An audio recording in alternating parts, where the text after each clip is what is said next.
Բարի օր հարգելի հետևորդներ, եթերում է IBC լուրերի ժամը 12-ի թողարկումն է, ես Սվետլանա Պետրոսյանն եմ, նախ կարևորը համառոտ։ Համացանցային նամակագրությունից մեկամսյա կալանք, նոր քրեական վարույթ հրապարակային խոսքի գործով։ Գերիներ ու խաղաղություն, Երևանը վճռական, Բաքուն պահանջատեր, ինչ հարց պետք է դնել Ալիևի առաջ։ Իշխանություն եկեղեցի լարվածությունը խորանում է, հոգևորականը չի մեկնաբանում, Ռուբինյանը պնդում է։ Տեր-Օշինը ցավոք չհերքեց, որ քաղաքացուն ասել է, որ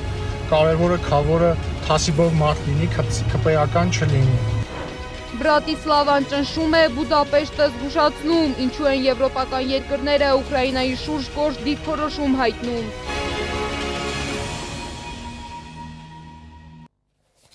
Վերաքննիչ քրեական դատարանը ամփոփող է թողել Իմնեմիմի հաղորդաշարի համահեղինակ Վազգեն Սաղաթելյանի կալանքի որոշումը, հայտնել է փաստաբան Արսեն Բաբայանը։ Ավելի վաղ փաստաբանը տեղեկացրել էր, որ դատարանից դեռ պատասխան չեն ստացել իր ներկայացրած բողոքի վերաբերյալ եւ հույս էր հայտնել, որ առավոտյան կստանա անհրաժեշտ տեղեկությունը։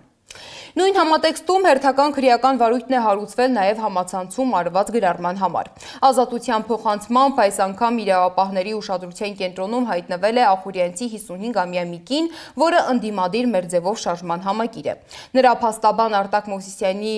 պնդմամբ խոսքը ոչ թե հրապարակային գրառման, այլ մասնավոր նամակագրության մասին է, որը սկրինշոթ է արվել եւ տարածվել համացանցում։ Թե ով է հրապարակել նամակագրությունը, դեռ պարզ չէ։ Կնոջը մեղադրանք է առաջադրվել, դատարանը մեկամսյա կալանք է սահմանել։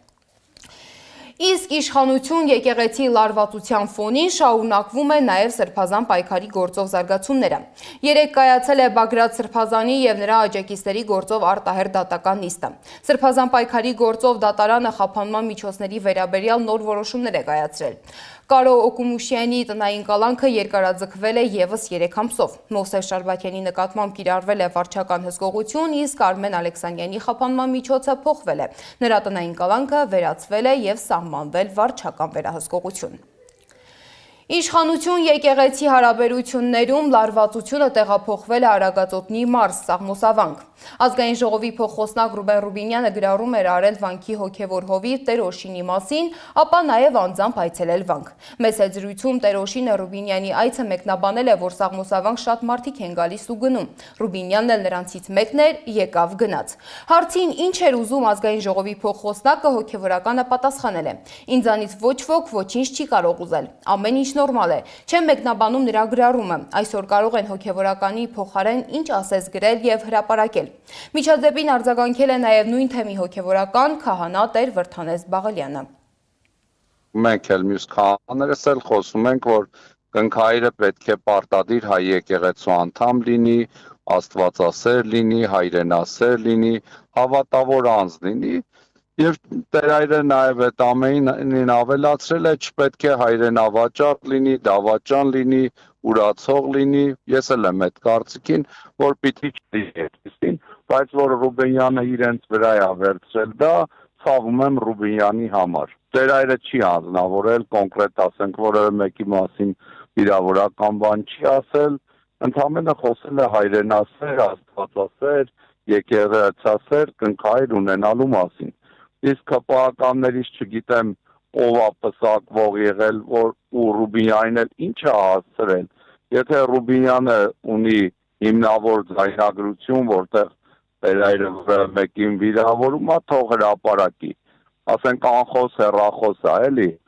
Ասենք Տերայրի ասածը նենգա փոխած կներկայացնեն, հիմա էլ համացանցում Տերայրի ասածին ինչ ասես կասեն իրանց։ Հիշեցնեմ, որ Ռուբինյանը պնդել էր, թե Տեր-Օշինը երիտասարդ խորհուրդ է տվել ընտրել նորմալ թասիբով քավոր եւ հավելել նկատի ունի ԿՊԱ-ական չլինի։ Ազգային ժողովի փոխխոսնակն էր երեկ գնացել Սաղմոսավանք հոգևորականից ճշտելու նման բան ասել է, թե ոչ։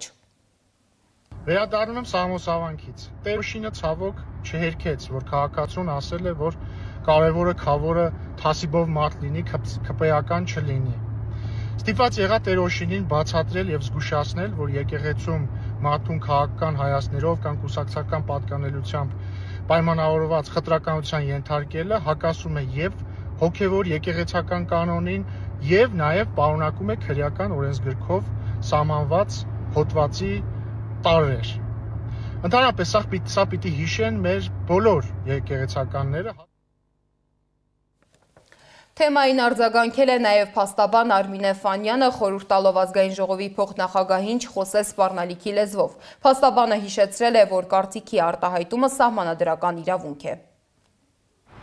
Նախ նրան ճանաչողները գիտեն, որ նա վախեցողներից չէ։ Բացի այդ, դա տերոշինի գնահատականն է արձես, ինչը լիովին տեղավորվում է խոսքի ազատության սահմանադրական իրավունքի շրջանակներում։ Եթե առարկություններ ունեք, փաստարկված ներկայացրեք, տեսնենք, որ արածի համար պետք է հակառակ կարծիք ունենան մարդիկ ձեր մասին։ Այս ֆոնին Ժնևում ՄԱԿ-ի մարդու իրավունքների խորհրդի նիստում Հայաստանի արտաքին գործերի նախարար Արարատ Միրզոյանը կրկին խոսել է խաղաղության գործընթացի բարդությունների մասին։ Նա ընդգծել է, որ վիճակն առավել դժվար է դառնում Բաքվում պահվող հայ գերիների եւ անհետ կորածների պատճառով։ Այդուամենայնիվ, ըստ պաշտոնական Երևանի, Հայաստանը շարունակում է վճռականորեն շարժվել այդ ճանապարհով։ Անցյալ տարի Վաշինգտոնում կայացած խաղաղության գագաթնաժողովը ոչ միայն խաղաղություն հաստատեց երկու երկրների միջև, այլև հարթեց առևտրի, կապի եւ մարդկանց միջև շփումների ճանապարհը։ Կառավարությունների միջև համաձայնություններից առաջ անցնելու համար մենք նաեւ մեր հասարակությունների, այդ թվում տուժած բնակչության միջև իրական երկխոսության եւ վստահության սերմ ենք ցանում։ Չնայած հակամարտության ցավոտ մարդասիրական հետևանքները դեռևս չեն լուծվել, եւ հերավոր ու մոտ անցյալի վերքերը շարունակվում են։ Մենք ընտրել ենք հաշտեցման դժվարին ուղին։ Խաղաղության գործընթացը շարունակվում է, սակայն Բաքուն շարունակում է առաջ մղել իր արևմտյան ադրբեջանցիների վերադարձի հարցը, այն ներկայացնելով որպես մարդու իրավունքների պաշտպանության հարց։ Մասնագետները պնդում են, որ ադրբեջանցիների այսպես կոչված վերադարձի եւ բռնի տեղահանված արցախցիների Արցախ վերադարձի թեմաները չի կարելի դիտարկել նույն հարթության վրա։ Փոխարենը ինչ հարց պետք է դնել Ալիևի առաջ, մանրամասները ռեպորտաժում։ Վերջին լաստանավերով Ադրբեջանում Բաքվում հայերի ցեղասպանություն ու ցեղասպանության ժամանակ Գրիգորի Այվազյանն է, Բաքվում ծնված, Բաքվի հայերի ջարդերն իր աչքերով տեսածներից մեկը։ Շատ մարդիկ ասում են, որ պատերազմից ավելի վատ բան չկա այդ աշխարհում։ Ես պատասխանատու ես հայտարարում եմ ականատեսի եւ վերապրողի իրավունքով։ Կա ավելի վատ բան, դա ցեղասպանությունն է։ Այն պարագան է, երբ որ դու չես կարող պաշտպանել քո կյանքդ ու արժանապատվությունդ։ Գրիգորին ու ընտանիքը Բաքվի կենտրոնական թաղամասում էին ապրում։ Տան բանալիներն ու փաստաթղթերը ունեն նաև իրենց տուն վերադառնալու իրավունք։ Մենք երբեք չենք մոռանա եւ թույլ չենք տալ մոռանցության մատնել մեր ոտնահարված իրավունքները եւ կպետք է պայքարենք բոլոր հասու միջոցներով դրա համար։ Մենք ոչ թե պատասխանողի դերում պետք է լինենք, իբրև թե եկել են շրջում են այստեղ։ Տեսեք, որ երկրից է լինի ազգությամբ հայը, ըստ էության Ադրբեջան մուտք նրա համար արգելված է։ Ի տարբերություն Ադրբեջանի, Հայաստանում հանգիստ ճամփորդում են ադրբեջանցիները։ Ամասիայից Գյումրի, Գյումրիից Երևան։ Այլոշ պոերսիների այլոշ։ Հիշում են մանկության տարիները, ցույց տալիս փողոցներն ու խոստանում ավելի մանրամասն նկարել հաջորդ այցի ժամանակ։ Ազգային անվտանգության ծառայությունը լրատվամիջոցների հարցմանն ի պատասխան ասում է. նրանք Հայաստան են մտել ու երկիրը լքել պետական սահմանի Բագրատաշեն անցման կետով, իսկ այցը եղել է մասնավոր բնույթի։ Բացի այդ, ադրբեջանցիները Ռուսաստանի Դաշնության քաղաքացիներ են։ Գրիգորի Այվազյանը հիշում է, ինչ է լինում հայերի հետ, որոնք փորձում են Ադրբեջան մտնել։ Բազմաթիվ դեպքեր ենք հանդիպել այդպիսի բաներ, որ մարդիկ չմտած դեպորտ են արվել, ռուսական անձնագրով լինի, ամերիկյան անձնագրով եւ այլն եւ այլն։ Հայ լինելը Ադրբեջանում պետական ամենաբարձր մակարդակով նշանակված է որպես հանցագործություն։ Դա բախտյար դանգիլներից տեսանն է։ Ադրբեջանցիները Հայաստան են եկել Իլհամ Ալիևի Ֆրանս 24-ին տված հարցազրույցից հետո, երբ Ալիևն անդրադառնում է ադրբեջանցիների այսպես կոչված վերադարձի հարցին։ Հավասարության նշան դնում նրանց եւ արցախցիների վերադարձի հարցերի միջև։ The right for return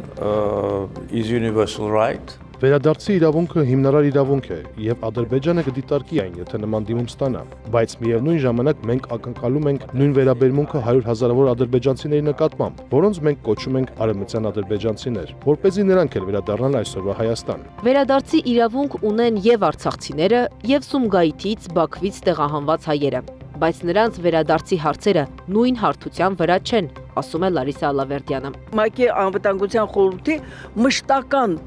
անդամ պետությունների ներկայացուցիչները գրեթե 30 տարի շփվում էին Արցախի ղեկավարության հետ, նրանք խոսում էին միջազգային իրավունքի ներքո, թե ինչպեսի լուծում պետք է ստանան եւ անպայման խաղաղ ճանապարհով։ Հիմա արդյոք կարելի է այն ինչ որ տեղի ունեցել հանցագործություններ, զանգվածային սպանություններ եւ փաստորեն, այսպես ասած, դուրս մղումը մեր բոլորի բռնի տեղահանումը արդյոք համեմատելի է։ Մինչ Բաքուն պետական մակարդակով առաջ է տանում ադրբեջանցիների այսպես կոչված վերադարձի հարցը, Հայաստանի վարչապետը ԵԽԽՎ ամբիոնում հայտարարում է, փախստականների վերադարձը իրատեսական չէ։ Փախստականների վերադարձի թեման այս համատեքստում, բոլոր փախստականների վերադարձի թեման, ես համարում եմ վտանգավոր խաղաղության գործընթացի համար։ Փախստականների վերադարձի իրավունքն իրացնելը տուժողի, վերապրածի կամ հասարակական սեկտորի ջանքերով միայն արդյունավետ չի լինի, կարծում է Բաքվից գաղթած ադրբեջանագետը։ Իսկ ինչ է կարծում իրավապաշտպան Ալավերդյանը։ Ոչ միայն էնտուզիաստների, ոգևորված մարդկանց կամ տուժած մարդկանց, այսպես ասած, բաժինն է հիմա վերադարձի մասին խոսել, լինի ամբողջ այդ իմ ասած կես միլիոնից ավել հայերի կամ արցախցիների 150,000։ Բացարձակապես այստեղ ուրիշ բան կա, որ ոչ միայն չի խոսում իշխանությունը Հայաստանը, այլ խոսում է հակառակը։ Երբ Բաքուն խոսում է ադրբեջանցիների վերադարձի իրավունքի մասին, Հայաստանը նրանց առաջ պետք է դնի ադրբեջանահայերի վերադարձի հարցը, նշում է Ալավերդյանը։ Չնայած այս հարցում եւս տարբերություն կա։ Մինչ խորհրդային Հայաստանում ապրող ադրբեջանցիները վաճառել են իրենց տներն ու իրենց կամքով Ադրբեջան գնացել, ադրբեջանահայերին ցեղասպանել ու կոտորել են, պատճառելով նաև ահռելի նյութական վնաս։ Անի Աբաղյան, Էդիկ Մալաքյան, Աշոտ Բարբարյան, ABC Media։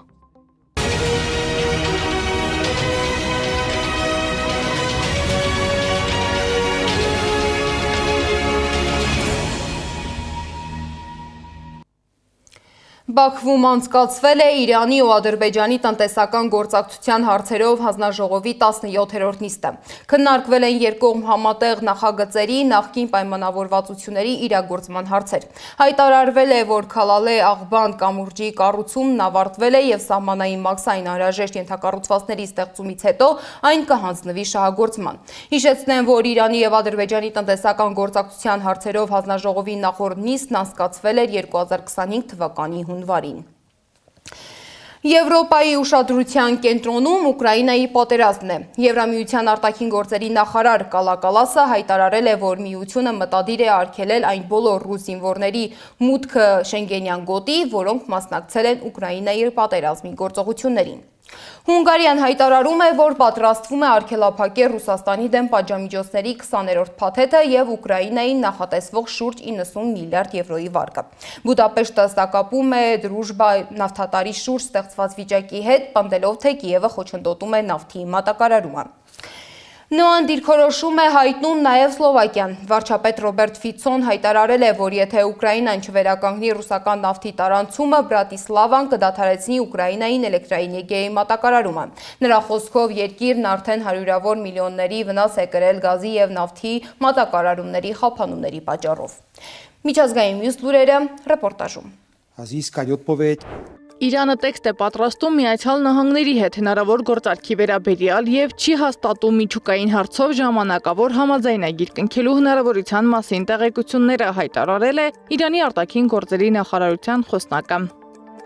Զելենսկին պնդում է, թե Պուտինն ուզում էր, որ հարվածեն Բելարուսին, որպեսզի բելարուսական զորքը մտներ պատերազմի մեջ։ Ուկրաինայի նախագահի խոսքով, նույնիսկ եթե նրանց ուժերը մեծ չլինեին, դա կթույլաtsներ Ուկրաինայի արևելյան ճակատը։ Մենք հասկացանք, որ դա ծուղակ է, հավելել է Ուկրաինայի նախագահը։ Միացյալ Նահանգների նախագահ Դոնալդ Թրամփը քննարկում է Իրանին լայնածավալ հարված հասցնելու հնարավորությունը, եթե բանակցությունները կամ սկզբնական սահմանափակ հարվածը չհանգեցնի ցանկալի արդյունքի, գրում է The New York Times-ը հղումանելով քննարկումներին ծանոթ աղբյուրներին։ Վրաստանում մշտական կրթության թույլտվություն չունեցող օտարերկրացիները չեն կարողանա տաքսի վարել, աշխատել առաքման կամ զբոսաշրջության ոլորտում։ Տեղական աղբյուրները հղում անելով վարչապետ Իրագ Կոբախիձեի ստորագրած հրամանագրին գրում են. հաստատվել են օտարերկրյա քաղաքացիներին աշխատանքի թույլտվություն տրամադրելու նոր կանոնները։ Ամերիկացի ֆինանսիստ Ջեֆրի Էփշտեյնն ԱՄՆ-ի տարբեր մասերում գտնվող գաղտնի պահարաններում համակարգիչներ ու լուսանկարներ է թաքցրել իշխանությունից։ Լրատվամիջոցների բացահայտած փաստաթղթերը ցույց են տալիս, որ ֆինանսիստը վճարել է մասնավոր խոզարկուներին Ֆլորիդայի իր տնից սարքավորումներ հանելու համար, փորձելով կանխել դրա հայտնաբերումը։ Ձերբակալվել է Միացյալ Նահանգներում Մեծ Բրիտանիայի նախկին դեսպան Փիթեր Մանդելսոնը։ Նրա անունը բազմիցս հիշատակվել է Էփշտեյնի ֆայլերում։ Մանդելսոնին կասկածում են պաշտոնյական լիազորությունները չարաշահելու համար։ Մակրոնը հայտարարել է, որ պետք է աշխատեն ռուսական նավթի արտահանման համար ծովային փոխադրումների լիակատար արգելքի ուղղությամբ։ Մեծ անհրաժեշտ է Ռուսաստանի ստվերային նավատորմի դեմ համակարգման բարձրագույն մակարդակ, ասել է Ֆրանսիայի նախագահը։ Միացյալ Նահանգների արևելյան ափի որոշ հատվածներում ուժեղ փոթորիկի պատճառով տեղացել է ավելի քան կես մետր ձյուն։ Ձմեռային փոթորկի մասին նախազգուշացումներ են արվել Հյուսիսային Կարոլինայից մինչև Մեն նահանգի հյուսիսային հատված։ Նման նախազգուշացումներ են արվել նաև Կանադայի արևելյան որոշ հատվածներում։ Երկուշաբթի Միացյալ Նահանգներից եւ դեպի Միացյալ Նահանգներ ավելի քան 5000 չվերթ է չեղյալ հայտարարվել, 100 հազարավոր մարդիկ մնացել են առանց էլեկտրաէներգիայի։ 2026 թվականի մարտի 1-ից Եգիպտոս մուտքի վիզայի արժեքը $25-ից կբարձրանա մինչև $30։ Զբոսաշրջության ընկերությունների պալատը հայտարարել է, որ որոշումն ուղղված է զբոսաշրջության ոլորտի զարգացմանը, ծառայությունների որակի բարելավմանը եւ զբոսաշրջային ոլորտում Եգիպտոսի մրցակցության բարձրացմանը։ Սեդա Մակարյան, Նոնա Գևորգյանը, ABC Media։ Այժմի համար նախատեսել էինք այսքանը, շարունակեք հետևել մեզ YouTube-ում, Facebook-ում, Telegram-ում, WhatsApp-ում, Instagram-ում ու TikTok-ում կամ այցելեք մեր պաշտոնական կայք www.abcmedia.am։ Շնորհակալություն, որ մեզ հետ էիք, ABC լուրերի հաջորդ թողարկումը եթերում կլինի ժամը 15-ին։ Կհանդիպենք։